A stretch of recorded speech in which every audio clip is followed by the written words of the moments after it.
میں نے اپنے ملک کا کونا کونا دیکھا اور میں نے جن گاؤں کے اور شہروں کے نام کبھی سنے نہیں تھے وہاں بھی جا کے حضور کا ذکر پاک کرنے کی اللہ نے مجھے توفیق عطا کی۔ میرا تجربہ بدلا، میری سوچ بدلی، میرا ذہن بدلا۔ اس سال بھی محفل میلاد میں جہاں مجھے گفتگو کرنے کا موقع نظر آیا اور جیسے ہی میں نے یوں کر کے مجمع پہ نظر ڈالی نا، مجھے جوان زیادہ نظر آئے، مجھے سیاہ داڑھی والوں کے اندر جذبہ زیادہ نظر آیا،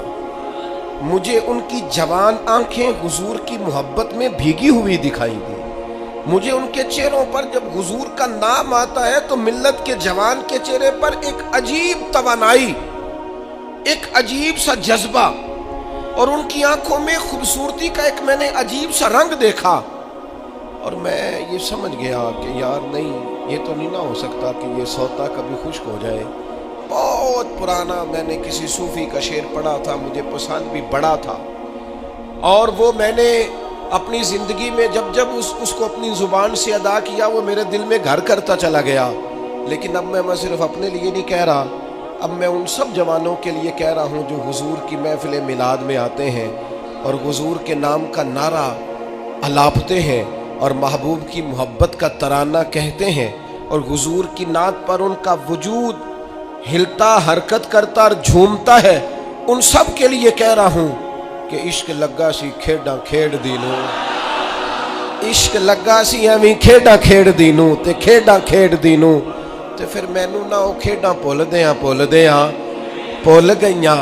میں تے کجل پایا سی یار دے ویکھنے نوں،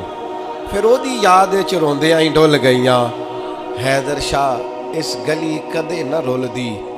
پر ہن رول دی رول گئیاں۔ میں ایک محفل میں سیڑھیاں چڑھ رہا تھا تو میں وہ نوجوان بہت زیادہ لپک رہے تھے اور پیار کر رہے تھے اور اپنی محبت کا اظہار کر رہے تھے، تو میں نے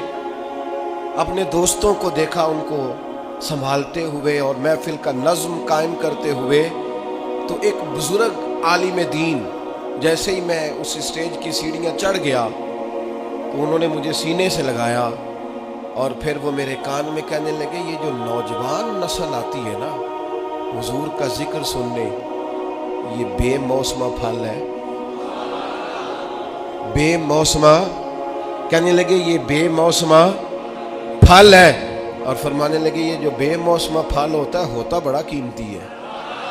یہ قیمتی پھل ہوتا ہے، اس کی حفاظت ہونی چاہیے،